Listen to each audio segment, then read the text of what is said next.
할렐루야.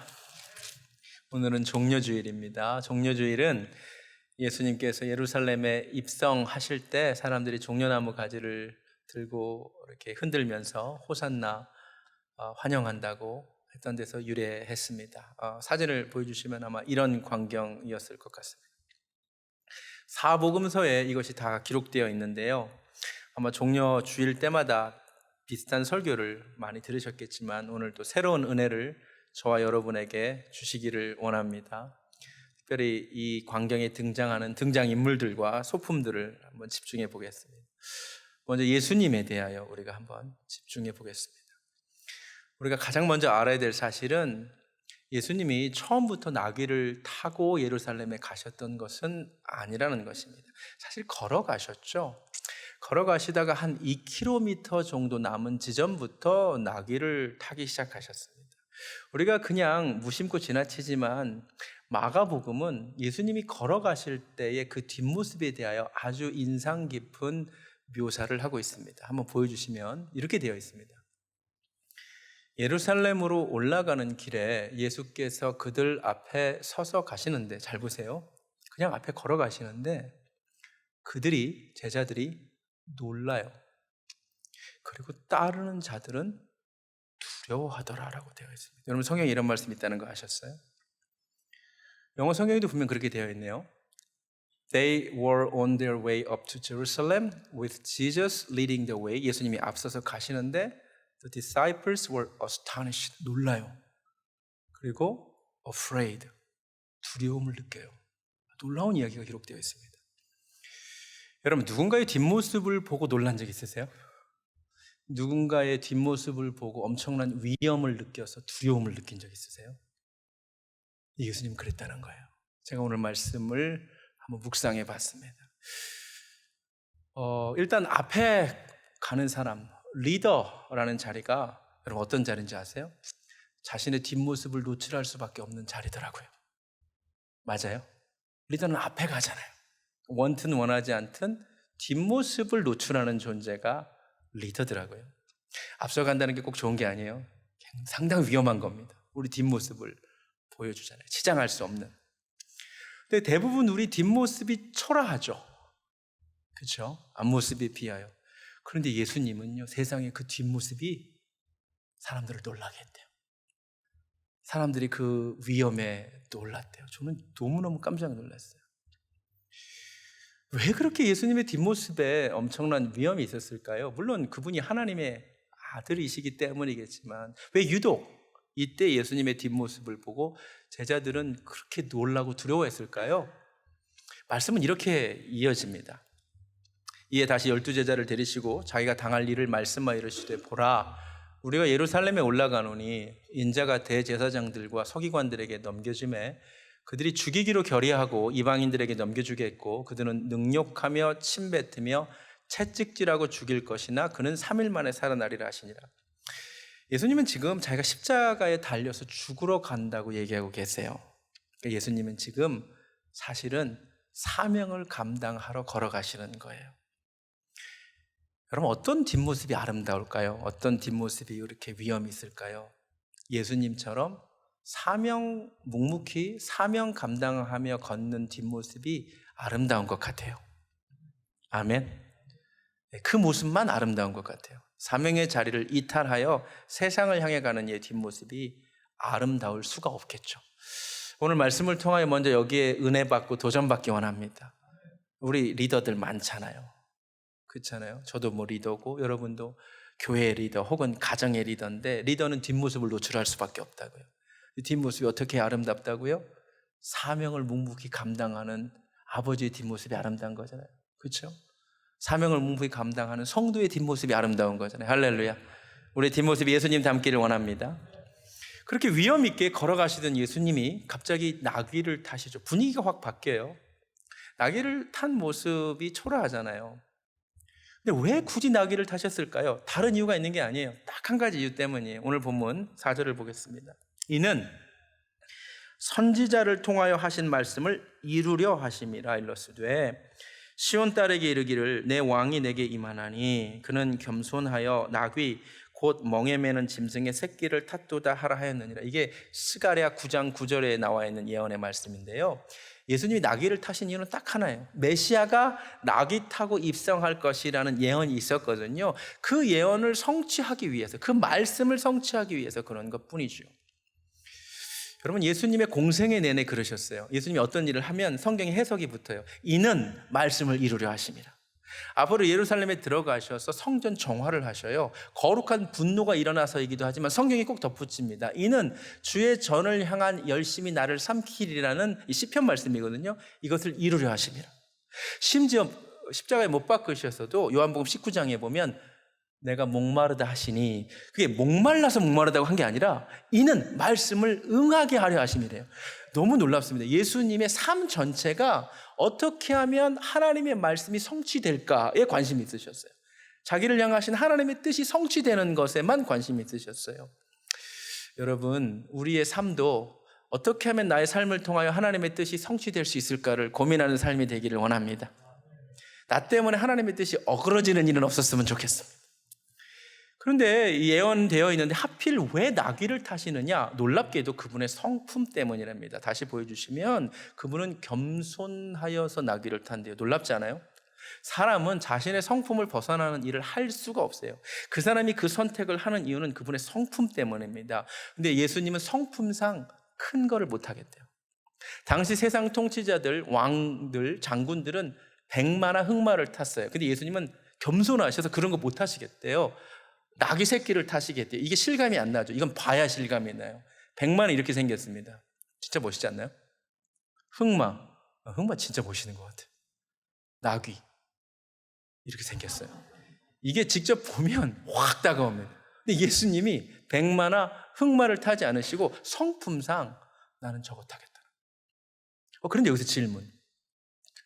예수님이 그렇게 위험 있게 걸어가시다가 저렇게 초라한 나귀 새끼를 타고 들어가시기 시작하셨습니다. 질문.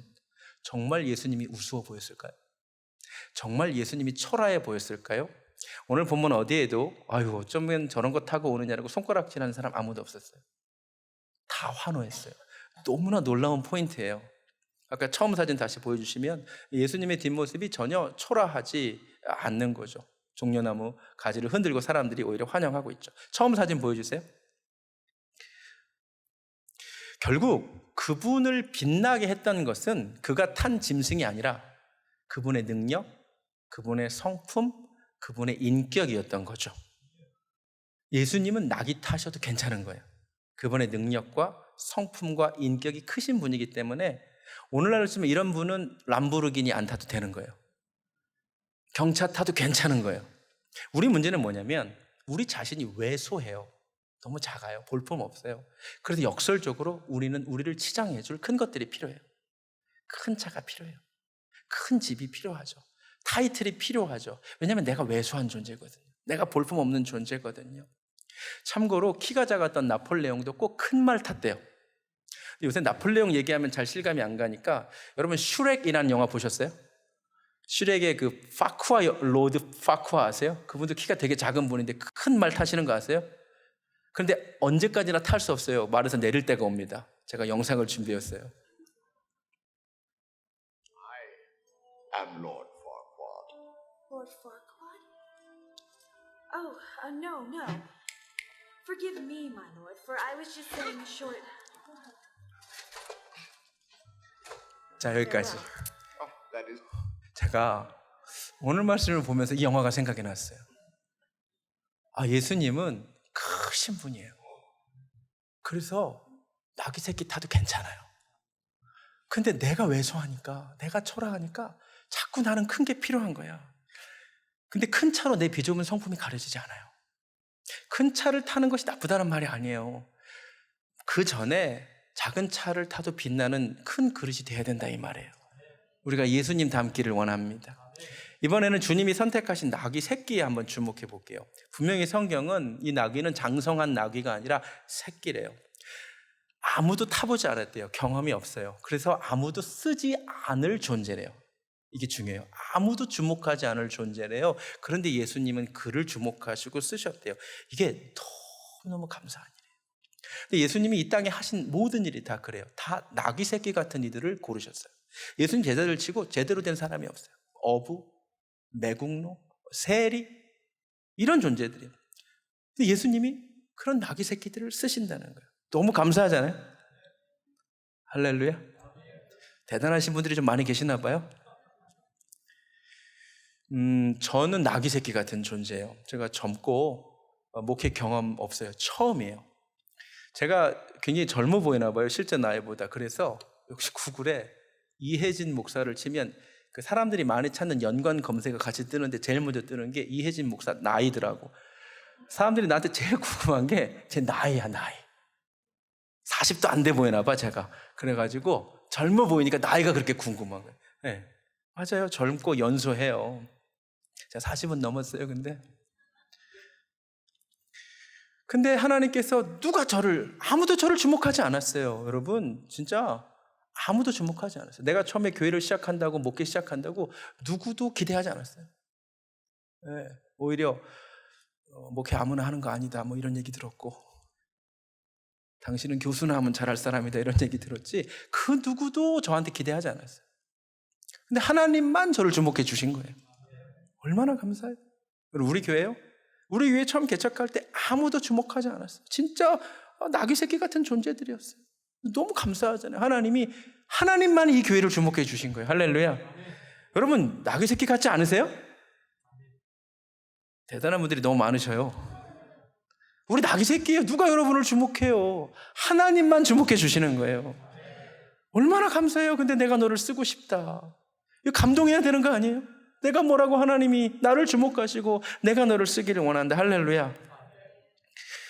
근데 주님께서 이 나귀를 사용하기 위해서 해결해야 될 문제가 하나 있어요. 그것은 뭐냐면 2절인데요. 이르시되 너희는 맞은편 마을로 가라. 그리하면 곧 메인 나귀와 나귀 새끼가 함께 있는 것을 보리니 풀어 내게로 끌고 오라. 이 나귀를 사용하고 싶어 하시는데 한 가지 해결해야 될 것은 이 나귀가 지금 묶여 있다는 거예요. 이 묶임에서 풀려야 쓰임 받을 수 있어요. 여러분, 하나님께서 나귀 새끼에 불과한 우리를 쓰기를 원하시는데 해결할 게 하나 있어요. 그것은 우리가 묶여 있다는 거예요. 누군가는 질병에 묶여 있어요. 누군가는 열등감에 묶여 있습니다. 누구는 반대로 교만해요. 자신감, 자만심에 묶여 있어요. 누구는 우울증에, 누구는 잘못된 습관에, 누구는 잘못된 만남에 혹은 과거에 묶여 있는 거 아세요? 근데 거기서 풀어져야 돼요. 할렐루야. 주님께서 여러분을 쓰시기 전에 먼저 자유케 하여 주시기를 원합니다. 누가복음 4장을 보면 예수님께서 이 땅에 오신 목적 중에 하나가 우리를 자유케 하심이래요. 보여주시면 주의 성령이 내게 임하셨으니 이는 가난한 자에게 복음을 전하게 하시려고 내게 기름을 부으시고 나를 보내사 포로된 자를 자유케 하신답니다. 할렐루야. 여러분, 묶여 있는 거 있잖아요. 주님께서 풀어주시기 원합니다. 성 어거스틴은 탕자였어요. 16살 때인가 자기보다 8살 많은 창녀랑 동거하고 사생활 낳은 사람이 어거스틴이에요. 정욕에 묶여있던 사람이에요. 그 사람을 하나님 풀어주시고 성 어거스틴으로 만들어주셨어요. 저도 성공이라는 줄에 묶여 있었어요. 2004년 어느 날 하나님이 저를 불러주시면서 거기서 풀어주셨어요. 할렐루야. 너무 감사하죠. 여러분, 하나님께서 여러분을 쓰시기를 원하십니다. 먼저 여러분 묶임에서 자유케 되기를 주님의 이름으로 축원합니다. 두 번째 기억해야 될 것은 이 나귀는 아직 아무도 태워본 적이 없어요. 그러니까 누군가를 등에 태우는 것이 익숙하지 않다는 얘기예요. 잘못하면 떨어지기 쉬워요. 근데 주님이 그 위험을 감수하고 타셨어요. 이 나귀가 해야 될 일이 있어요. 본성상 누구를 태우는 게 싫지만, 본성은 그걸 원하지 않지만 그 본성을 눌러야 돼요. 자기의 혈기를 눌러야 돼요. 아시겠어요? 여러분, 교회에서 하나님께 쓰임받기 위해서 여러분 꼭 기억하셔야 될 것이 있어요. 성질 부리지 마세요. 혈기 올라온다고 막 하지 마세요. 어디 한번 해보자는 거야? 이러지 마세요. 그러면 주님이 떨어지세요. 깨닫기를 원합니다. 반드시 습성을 죽여야 돼요. 옛 본성을 죽여야 돼요. 그래야 주님께 쓰임받는 거예요. 세 번째, 예수님이 우리 등에 타셨다고 해서 내 마음대로 가면 안 돼요. 주님이 가라고 하는 곳으로만 가는 거예요. 아멘? 네, 타신 게 끝이 아니에요. 주님이 가자고 하시는 곳만 가는 거예요. 김유신 말, 유명한 말 아세요? 이제 끊었는데, 기생 찾아가는 거 끊었는데 모르고 가다가 목베임을 당했잖아요. 잘 모르시는구나. 김유신 말이 그런 슬픈 운명을 경험했어요. 주님이 우리 뒤에 타시면 주님이 원하시는 대로 가야 될 줄로 믿습니다. 네 번째, 많은 소리가 들려요. 그런데 왜냐하면 사람들이 호산나 호산나 너무 많은 사람들이 외치거든요. 근데 수많은 소리가 있는 것 같지만 들어야 될 소리는 하나밖에 없는 거예요. 주님 소리 들으면 되는 거예요. 맞아요? 인생에 수많은 소리가 들려요. 뉴스도 엄청 많이 들리고요. 내 주변에 뭐 아는 사람들이 별 얘기를 다 해주고 가요. 그런데요, 들어야 될 소리는 하나밖에 없는 거예요. 주님 음성 듣는 거예요. 그거 위해 기도하시기 바랍니다. 시편 119편 73절에 이런 말씀이 있어요. 내가 깨달아 주의 계명들을 배우게 하소서. 사실 너무 번역이 아쉬워요. 원문에 가까운 번역은 이렇습니다. 보여주시면 Now give me the sense to follow your commands. 당신의 명령을 따라갈 수 있는 센스를 주세요. 감각을 주세요. 할렐루야. 네, 세상에 수많은 소리가 있지만 하나님의 말씀을 듣고 따라갈 수 있는 감각을 구하시기 바랍니다. 다섯 번째, 예수님이 나귀를 타고 예루살렘에 입성하니 수많은 사람들이 막 난리 났어요. 소동해요. 호산나, 주목받아요. 여러분, 누구 때문에 주목받는 거죠? 예수님 때문이에요. 근데 만약에 나귀가 오씨, 나 왜 이렇게 인기 많아? 다 나 좋아하는 것 같아. 그리고 헷가닥 해가지고 그 영광 받으려고 앞발을 들면 어떻게 되죠? 주님이 떨어지시겠죠. 맞아요? 여러분, 주님이 아무것도 아닌 우리를 타시면 우리 주목받아요. 근데 주님 때문에 받는 거예요. 우리가 그 영광 받으려고 하면 우리가 떨어지는 거예요. 주님이 떨어지시는 거예요. 우리 교회가 여러분 주목받고 있는 거 아세요? 모르셨어요? 우리 교회 되게 주목받고 있어요. 근데 주님 때문에 주목받고 있어요. 우리가 착각하면 안 되겠죠. 제가 착각하면 안 되겠죠. 제가 뭘 잘해서. 그럼 주님 떨어지시는 거죠. 여러분, 인생에 주님이 여러분 위에 타시면 여러분 반드시 주목받아요. 놀라울 정도의 주목을 받아요. 근데 착각하지 마세요. 주님 때문이에요. 여러분 때문이 아니에요. 근데 그 영광을 취하려고 하면 주님이 떨어지시는 거예요. 많은 사람들이 주님 떨어뜨렸어요. 깨닫기를 원합니다. 마지막으로 주님이 언제까지나 이 나귀의 등에 타지 않으세요. 잠깐 타세요. 잠깐만 쓰임받는 거예요. 이 나귀가 그런데 계속 자기 타고 가시라고, 골고다까지도 좀 타고 가시라고 그러면 어떻게 될까? 안 되는 거예요. 여러분, 이게 저는 너무 중요한 것 같아요. 제가 지난번 금요일 때도 비슷한 얘기 했는데요. 우리 잠깐 쓰임받습니다. 그리고 주님이 거기까지 하면 우린 그만둬야 돼요. 모세 딱 출애굽할 때만 쓰임받은 나귀예요. 가나안에도 쓰임받고 싶어서 주님이 노하셨어요. 거기는 여호수아라는 나귀가 쓰임받는 거예요. 여러분 잘 들으세요. 쓰임받을 수 있는 때가 있어요. 그때 쓰임 받으셔야 돼요. 근데 너무 웃긴 게 뭔지 아세요? 주님이 쓰시겠다고 할 때 대부분 뭐라 그러냐면 지금 바빠요 주님. 지금 할 일이 너무 많아요. 꼭 그러고 있어. 그리고 불평해. 너무 일이 많대. 근데 기억하세요? 언제까지나 쓰임 받지 않아요. 진짜 메뚜기도 한철이에요. 잠깐 쓰임 받는 거예요. 주님 계속 쓰지 않으세요. 그때 쓰임 받으면 감사한 거예요. 쓰임 받을 때 지혜로운 사람이 뭐냐면 내가 뭐라고 주님이 나를 지금 쓰시는가, 그때 잘 쓰임 받는 사람이 지혜로운 사람이에요. 할렐루야.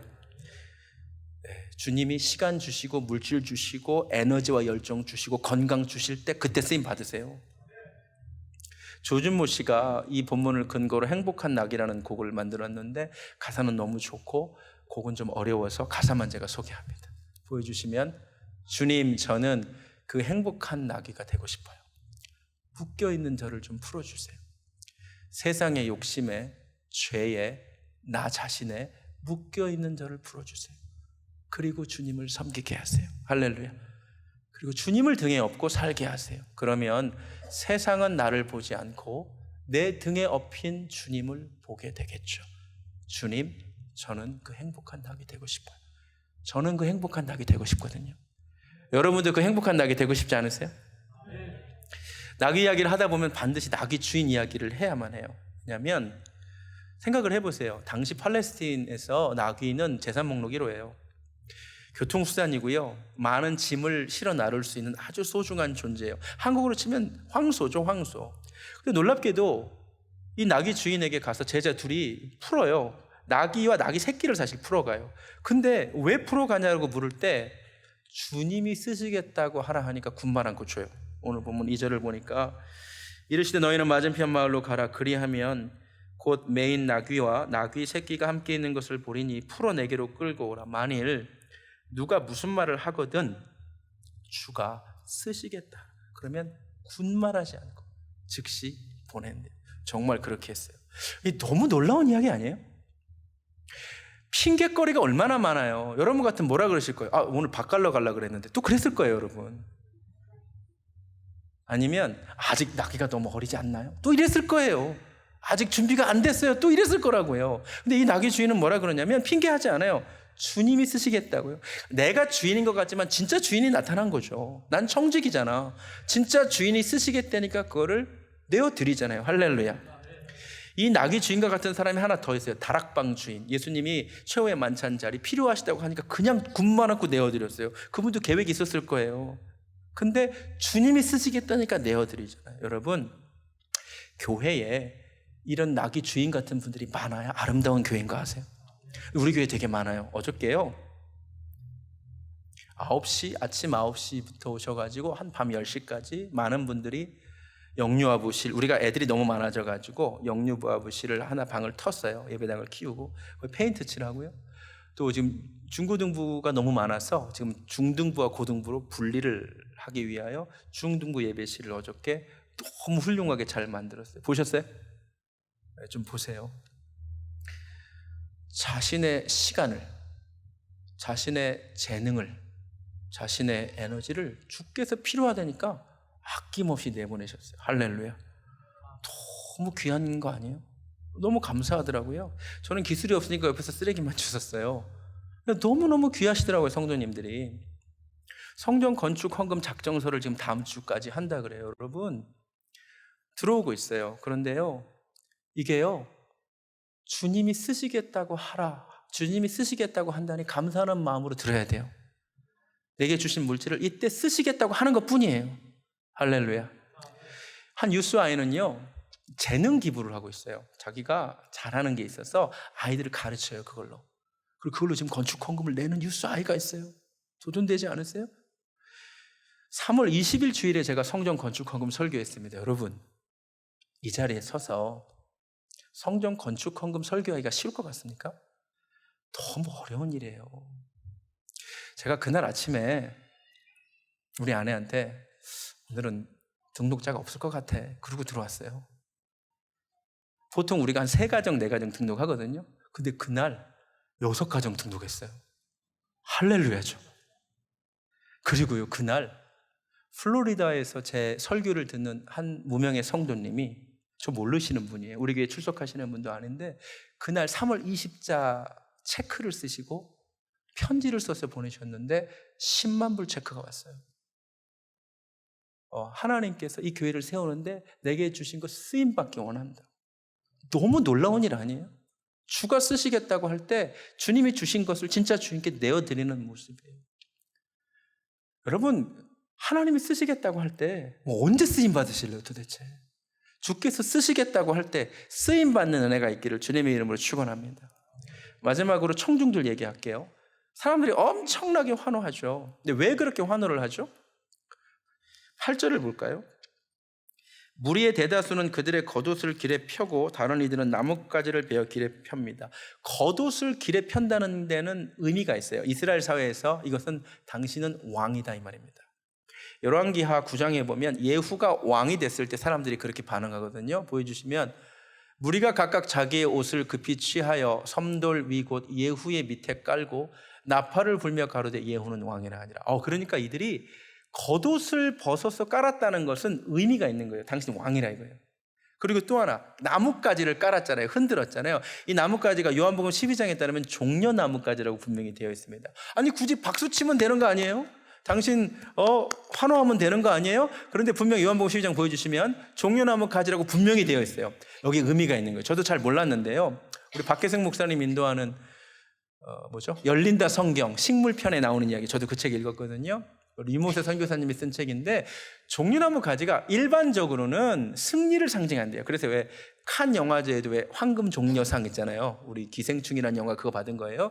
근데 이스라엘 민족들에게 있어서 종려나무는 민족의 독립을 상징하는 심벌이라는 거예요. 예를 들어 66년, 지금 로마 식민지 하에 있잖아요. 66년도에 실제로 이스라엘 사람들이 봉기를 일으킵니다. 독립투쟁합니다. 그래가지고 68년부터 70년까지는 실제로 로마 군인들을 예루살렘에서 몰아낸 적이 있었습니다. 그래서 2년간은 자주 독립을 쟁취한 적이 있었습니다. 이스라엘이 자주 독립을 쟁취하고 기념 주화를 만들었어요. 돈을. 그때 무엇이 새겨져 있냐면, 보여주시면 종려나무가 새겨져 있어요. 이스라엘 백성들에게서 종려나무는 우리 독립 이 말이에요. 아시겠어요? 근데 불과 2년 독립하고 70년에 다시 로마가 군대를 보내가지고 예루살렘을 초토화시키죠. 망가뜨리죠. 멸망시키죠. 그러면서 로마가 조롱하는 주화를 또 만들어요. 보시면 종려나무 뒤에서 유대인이 울고 있고 로마가 힘으로 이거를 정복한 거죠. 그러니까 종려나무는 이스라엘 백성들에 있어서는 독립을 상징하는 거예요. 우리로 치면 지금 일제시대에 독립운동가가 들어오는데 태극기 들고 환영하는 거예요. 이제 이해가 되세요? 굳이 종려나무 가지 안 흔들어도 되는데 왜 종려나무 가지를 흔들었냐? 당신이 우리를 민족에서 독립시켜줄 사람이라는 거예요. 그렇게 기대하고 흔들었던 거예요. 그 여리고가 별명이 종려 성읍이거든요. 아마 여리고까지 가서 많이 가져왔을 거예요. 그리고 이들이 결정적으로 호산나라고 불러요. 호산나가 한 단어 같죠? 아니, 두 단어예요. 히브리어는 원래 이렇게 되었어요. 호시아나. 이게 히브리어는 거꾸로 읽거든요. 왼쪽부터 오른쪽부터 호시아나. 이 호시아는요, 호세아, 여호수아, 예수 다 똑같은 말이에요. 구원하소서. 나는 지금 제발 지금 구원해 주소서 이 말이에요. 그래서 호시아나, 이게 시편 118편 25절에 나오는 거예요. 여호와여 구하옵나니 이제 구원하소서. 이게 호시아나예요. 그러니까 이들이 왜 지금 호시아나라고 부르고 있는 거예요? 호산나라고 구원해 달라는 거예요. 근데 이들이 기대하는 구원이 뭐예요? 해방시켜 달라는 거예요. 로마의 압제에서 우리를 좀 해방시켜 달라, 이 외침이었어요. 자, 이렇게 이들이 환호하고 외쳤는데 불과 5일 뒤에 이들이 저자를 십자가에 못 박혀 죽게 하소서 외칩니다. 너무 놀랍죠? 5일 만에 우리를 구원하소서 해서 저자를 십자가에 못 박으소서라는 외침으로 바뀝니다. 단 5일 만에. 왜요? 5일 동안 가만히 봤더니 우리가 기대하던 메시아가 아니야. 우리 민족을 해방해 줄 자가 아니야. 보니까 십자가에 죽는데 그 실망한 거예요. 우리 문제를 해결해 줄 줄 알았는데 해결해 주지 않는데 그걸 실망하여 저주로 바뀝니다. 여러분, 예수님을 향하여 호산나라고 외치지 않나요? 우리를 구원하소서. 우리 외쳐야 되잖아요. 근데 여러분이 기대하는 구원은 뭐예요? 혹시 이 예루살렘 주민들과 비슷하지 않나요? 우리를 구원해 주소서의 이 구원이 우리 자식 좋은 대학 가게 해주소서, 직장에서 승진하게 해주소서, 내가 가진 이 문제에서 나를 구원해 주소서 아닌가요? 예수님이 그런 거를 못 하신다는 것이 아니라 예수님이 주시고자 하는 것은 사실은 그것과 비교할 수 없는 영원한 생명을 주시고자 하는 거잖아요. 여러분, 실감이 잘 안 나시겠지만 우리 인생이 유한하잖아요. 근데 이 영원한 구원은 영원한 거잖아요. 할렐루야. 죄에서 우리를 구원해 주시는 거잖아요. 그러니까 비교가 안 되는 거잖아요. 근데 이들이 원했던 호산나는 겨우 작은 거였던 거죠. 예수님 훨씬 큰 거를 주실 수 있는 분한테 작은 것 안 주신다고 실망한 것 뿐이죠. 우리도 이렇지 않냐 이거죠. 제가 설교를 준비하다가 알게 된 일화예요. 크라이슬러라고 하는 아주 유명한 바이올리니스트가 있어요. 이재영 지사님 혹시 아시나요? 전 몰라요. 이렇게 생긴 분이래요. 이분이 뭐 사랑의 기쁨, 사랑의 슬픔 뭐 만든 분이래요. 제가 어떻게 알겠어요? 이분이 아주 유명한 역사상 최고의 바이올리니스트래요. 어느 날 파티에 초대받아 갔는데 분위기가 너무 썰렁하더래. 그래서 이분이 카드 마술을 할 줄 알았나 봐요. 그래서 카드 마술을 그 자리에 선보였더니 막 분위기가 너무 이렇게 업되고 좋아졌대요. 그런데 이제 그 구석에 앉아있던 사람이 이제 나가려는데 다음 주에 우리 집에서도 파티를 하니까 좀 와달라 그러대요. 그래가지고 이 크라이슬러가 바이올린을 가지고 이제 그 집에 방문했죠. 왜냐하면 바이올린을 잘하는 사람이니까. 근데 들어가는데 그 주인이 반갑게 맞이하면서 그 가방은 뭐냐고 묻더래요. 이거 바이올린이라 그랬더니 더 놀라면서 바이올린도 켤 줄 알아요? 그랬대요. 무슨 말이냐면 이 사람 왜 초청했을까요? 카드 맛을 보고 싶어서 초청한 거예요. 그러니까 대단한 바이올린 연주를 할 수 있는 사람, 근데 카드 마술도 그냥 할 줄 아는 것 뿐이에요. 겨우 그거 기대하고 그 사람을 초청한 거예요. 비슷하지 않나요? 온 인류를 죄에서 구원할 수 있는 분에게 겨우 로마로부터 해방을 원했던 이들이랑 비슷하지 않나요? 우리의 영혼을 죄에서 구원해 주실 분께 겨우 내가 가진 장애물 하나 해결해 주지 않느냐고 원망한 우리 모습과 비슷하지 않나요? 여러분, 우리의 근본적인 문제가 뭔지 아세요? 말로는 구원하지만 우리가 받은 구원의 가치가 얼마나 대단한 건지를 모르는 게 가장 큰 문제예요. 예수님이 우리에게 주신 게 얼마나 대단한 건지 사실 몰라서 하는 얘기예요. 여러분, 우리의 죄가 용서받았다고요. 영원한 형벌에서 면하게 됐다고요. 할렐루야. 주님이 진짜 큰 거 우리에게 주신 거예요. 깨닫기를 원합니다. 말씀 마칩니다. 사명을 감당하기 위해 걸어가시는 주님의 뒷모습이, 앞모습이 아니라 뒷모습이 놀람과 위엄을 줬어요. 우리가 이 뒷모습 닮았으면 좋겠어요. 예수님의 삶은 말씀을 성취하려는 삶이었어요. 예수님은 성품이 겸손하셨어요. 그래서 작은 걸 타셨지만 초라하지 않아요. 그 사람의 인격이 크면 작은 거 탄다고 초라하지 않아요. 우리가 예수님 닮기 원합니다. 우리가 뭐라고 우리를 주목해 주시고 사용해 주세요. 우리가 낙인데 얼마나 감사해요. 근데 먼저 묶여있는 것에서 풀려야 돼요. 나의 올라오는 이 혈기를 눌러야 돼요. 세상의 소리가 아니라 예수님의 소리를 들어야 돼요. 주님이 받을 영광을 가로채면 안 돼요. 잠깐 쓰임받는 것 뿐이에요. 할렐루야. 주님이 쓰시겠다고 할 때 내어드리는 낙이 주인 되기를 원합니다. 청중들이 범한 우를 범하지 마세요. 진짜 대단하고 큰 것 주신 분께 작은 것 기대하지 마세요. 우리 이 시간 호산나 찬양할 건데 여러분 무슨 구원을 원하세요? 나를 죄에서 용서하소서, 죄에서 구원하소서, 영원한 형벌에서 나를 건지소서. 할렐루야. 호산나 찬양하겠습니다.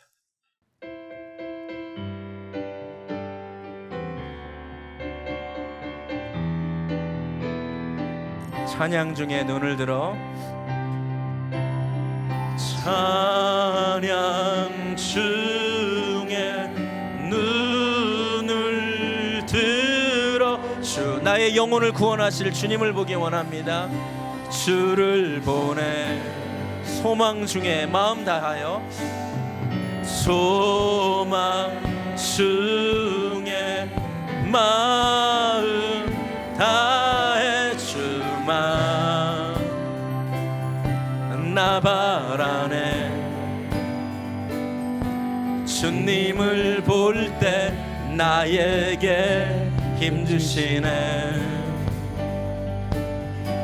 주님 안에 모든 두려움 사라져. 호산나 나를 구원하소서. 호산나 호산나 나를 죄에서 구원하여 주소서. 구원의 주 하나님 찬양 받으실 호산나 나를 구원하소서. 호산나 호산나 내 안에 임하소서. 주님의 뜻 이루소. 주께 드린 마음 다한 기도 주께 드린 마음 다한 기도 들으소서. 주님은 우리 영혼을 새롭게 하십니다. 주의 나라 상한 영혼들을 새롭게 해. 우리가 그 주님 바라보기 원합니다. 주님을 볼 때 나에게 힘주시네. 주님 안에 모든 두려움 사라져. 호산나 나를 구원하소서. 호산나 호산나 구원의 주 하나님 찬양 받으실 호산나 나를 구원하소서. 호산나 호산나 내 안에 임하셔서 내 안에 임하셔서 주님 이루소서. 우리 시간 호산나 다윗의 자손이여 나를 죄에서 구원하시고 영원한 형벌에서 건져주시라고 우리 주 이름 간절히 한번 부르고 한 음성으로 기도하겠습니다. 주여 하나님 감사합니다. 우리가 예수님께 무슨 구원을 원합니까? 나이가 가진 작은 문제로부터의 구원을 원합니까? 아버지, 내 영혼을 구원하실 분, 영원한 아버지 심판에서 건지실 분, 호산나 다윗의 자손이여, 나의 영혼을 구원하여 주소서. 나를 건져 주소서. 하나님, 이 시간 구원받지 못한 영혼들이 있다면 호산나 다윗의 자손이여, 나를 구원하여 주시옵소서. 오 주님, 구원받기 원합니다. 영원한 생명을 약속받기 원합니다. 주님, 나를 건져 주시옵소서. 할렐루야, 할렐루야. 하나님, 오늘도 기록된 말씀을 통하여 내게 주시는 주의 음성을 듣습니다. 레마의 음성을 듣습니다. 우리가 본받아야 될 모습들이 있고 닮지 말아야 될 모습들이 있습니다. 무엇보다 주님 닮기 원합니다. 주님 쓰시겠다고 할 때 내어드리는 낙의 주인처럼 되기를 원합니다. 나의 영혼을 구원하실 주님께 호산나 나를 구원하소서 외치는 우리 되기를 원합니다. 이제는 우리를 구원하신, 죄에서 건지신 우리 주 예수 그리스도의 은혜와 그 아들 우리에게 주신 하나님 아버지의 극진하신 사랑과 그 주님 닮으라고 말씀하시는 성령님의 역사하심이 오늘 말씀을 들은 사랑하는 주의 백성들 머리 위에 지금부터 영원까지 함께 하시기를 간절히 축원하옵나이다. 아멘.